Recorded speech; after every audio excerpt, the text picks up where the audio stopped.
అయితే ఇక్కడ చూస్తున్నారు కదా, చూడ ముచ్చటగా మల్లన్న యొక్క గుడిని అలంకరించడం జరిగింది. ఎందుకయ్యా అని అనుకుంటున్నారా?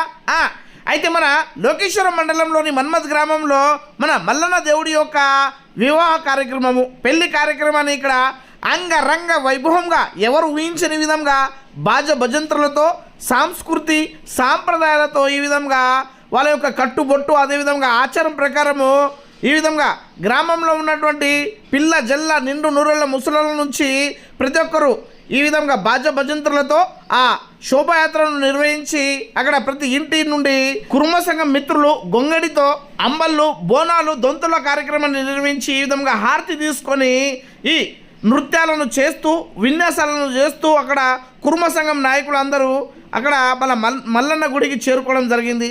ఇక అక్కడ ముస్తాబు చేసినటువంటి ఈ పందిరిలో పచ్చటి పందిరిలో మల్లన్నకు అక్కడ వివాహ కార్యక్రమాన్ని పెళ్లి కార్యక్రమాన్ని నిర్వహించడం జరిగింది. ఇక మన్మథ్ చుట్టుపక్కల గ్రామాల్లో ఉన్నటువంటి కొన్ని వందల వేల మంది భక్తులు మల్లన్న యొక్క పెళ్లి చూడడానికి అక్కడ రావడం జరిగింది.